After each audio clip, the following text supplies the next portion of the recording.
how's your walnut? Welcome to episode 3, and this is exercising and resting your walnut. It has to do both. You know, it does a lot of work for us as guys, you know. We should point out, we're not talking about your walnut, we're talking about your prostate. Yes. But we compare it to the walnut. I Yep. just want to make that clear. Yeah, that is. Well, you know what, and we can bring this back up to viewers here and reiterate, you know, what the walnut's all about. So if your walnut sits right here, and this is your bladder, a healthy walnut size or shape allows the urethra to have good urinary flow.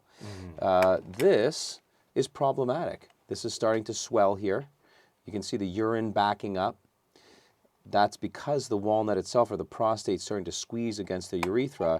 This is extremely enlarged. A lot of urinary backup and backflow because it's really pinching down on the urethra and not allowing urine to fully escape. And so this is where you get all the hesitancy and, you know, improper flow. And by the way, as we talked about in the first segment, often this is going to impact on overall sex drive and erectile function. So it does a lot. Now, the walnut's not a muscle, right? So we're actually not working out the walnut, although we will talk about Kegel exercises, which we often hear about for women. For women, yeah. Right? But we'll talk about how that's important for the walnut. What is the walnut then? Is it an organ? The walnut is the prostate gland. I mean, is the prostate an organ? Is it an organ? Oh, yeah, the prostate's an organ because the prostate makes fluid that ultimately bathes and nourishes the semen, for which would be too thick, in fact, on its own to ever get anywhere. It wouldn't get to where it's supposed to get, which is to fertilize the egg, if the prostate didn't squeeze out some of the fluid and allow it to bathe and nutrify it on its journey to find the inseminate the egg. But when we're talking about exercise, Kev, this is it's a pound of fat. I've seen these before, yeah. It's a pound of fat. It's a pound of muscle for you. Yeah. You can see the size. This is a lot more concentrated. A pound of fat is, you know, equal in weight to a pound of muscle, but this is smaller and denser. Now, the reason I bring this up is because we've heard this before. We know it's important to exercise. We know it's important. We're designed as humans to push, pull, jump, squat, lift, walk, and run in some cases in order to maintain lots of lean muscle mass. As we age, however, we develop what's called sarcopenia, or muscle loss, technical term. When we lose muscle and ultimately replace and or gain fat tissue, and by the way, it's not all about size. We're not turning ourselves into He-Man here. We're talking about good exercise. We're trying to reserve lean muscle mass density. Think about this like a steak, right? You don't want a ribeye, you know, striated fat tissue within your muscles. You want like a skirt steak. You want lean, dense muscle mass. Why?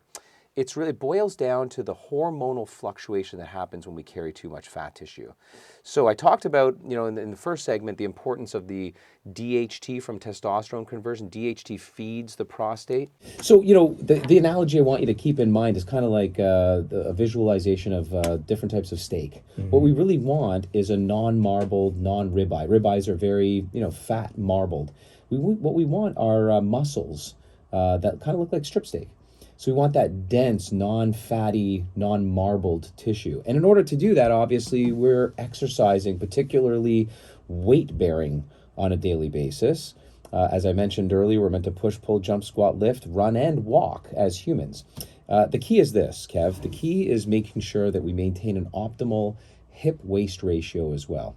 So that is to say, for guys, we want to make sure that we're approximately 1-to-1, even better, 0.95%. That is to do a circumference of your waist, rather. And let's say you find yourself at about 36 and your hips are at about 38. That's ideal, that 0.95%. Okay. Studies show men that engage in 5 hours or more of exercise every week were 30 to 50% less likely to develop benign prostate hyperplasia. And this is why.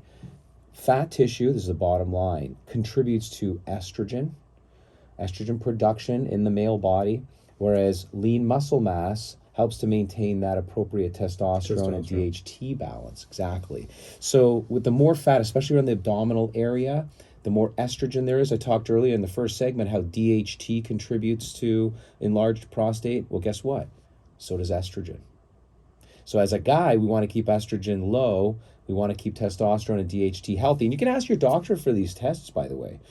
Getting a simple blood test for testosterone, dihydrotestosterone, progesterone, estrogen. We're talking about women, in menopause. Again, I'm going to reiterate, guys go through andropause or menopause. And all these hormones play a role, not only in how we feel, mood, behavior, energy, but also, what's growing our walnut. So the idea is we're not trying to toughen up our prostate. We're just trying to keep fat at bay. That's it. You got it. That's the bottom line message. So move it or lose it goes the age-old adage. This applies to the prostate as well. Now, that is the skeletal muscle. So having an optimal lean muscle mass, throughout our entire body, we're going to live longer, more well. We call this health span. So the avoidance and prevention of prostate problems, including prostate cancers, on that list. But we're also optimizing those hormones in our body, keeping estrogens low. There are Kegel exercises, I alluded to that. There are Kegel exercises that women often do to increase urethral tone, right? So a lot of women after having childbirth, they will lose the tone of their urethra. This is not the case with guys. It's more that the prostate squeezes on the urethra, not allowing for optimal flow. Turns out, though, these Kegel exercises, which is kind of like feeling like you're squeezing somewhere between your sacrum. I'm doing them right now. But so here's the thing. You tighten and hold your pelvic floor muscles.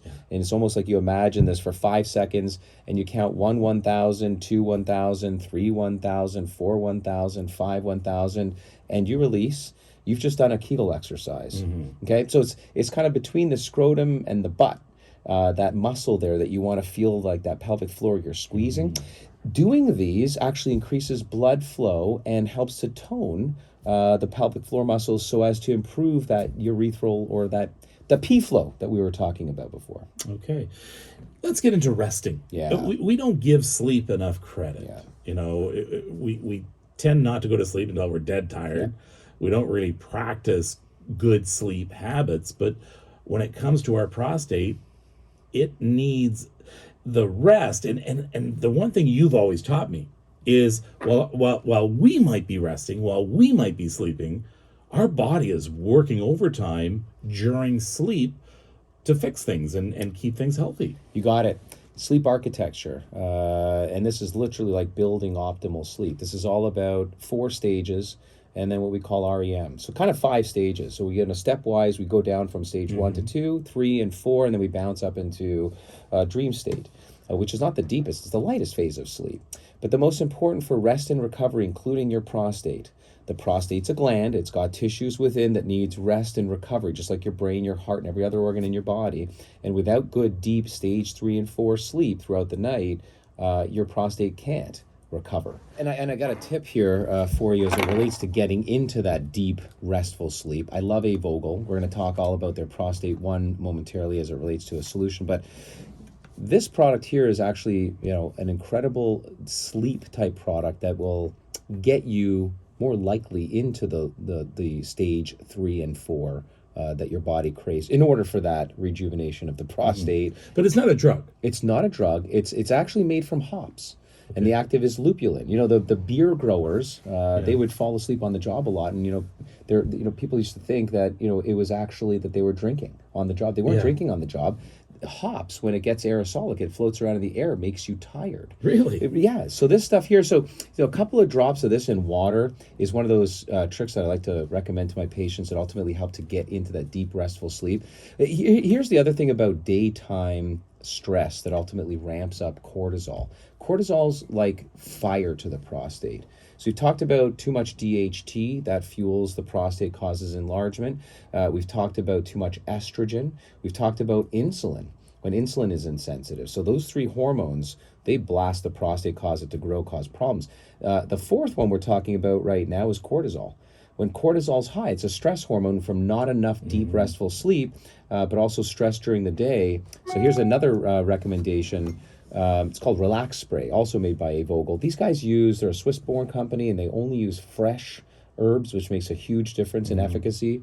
And this one here is made out of passion flower as one of the main ingredients that helps to relax the nerves and reduce cortisol. I remember you actually went, where was it, to Switzerland? Oh yeah, been a few times. To see The this being manufacturing process centers, in Rockville, Switzerland. It's an incredible facility where they make some of the best herbs on the planet. So the other thing too, the great thing about this, while you're taking care of your prostate, you're taking care of the rest of your body as well. It's kind of like I'm a so win-win. glad you brought that up. So when we take a hyper focus on the walnut as guys, and again, this gland is responsible. We forget about it because it's responsible for fluid production that bathes the semen. And so we're like, who cares? Until we can't pee properly, or until we lose our sexual drive and our sexual function. But what you say is so important, because when we focus on prostate health and preventing prostate cancer and BPH, the rest of the body improves along with it. Absolutely. The game plan for healthy prostate means a healthier you. And you know what? Whenever we do this, we know that most of you watching out there are women. Yes. We want the message brought home to, your significant other, your brother, your father. And we know that's the way of the world. I mean, we praise you for it. You are the healthcare provider, the matriarch of the family. And we hope that this message lands not on deaf ears, but on open ears, right? For the male that may be problematic in this area. So we hope you take this message, like I say, to your significant other, your father, your brother, and that. Okay, so next episode, the 4th episode, we are going to be reminding you of what signs to look for when there is something wrong with the prostate and what can be done to fix your walnut, because a lot can be done. Absolutely. Solutions. That's coming up.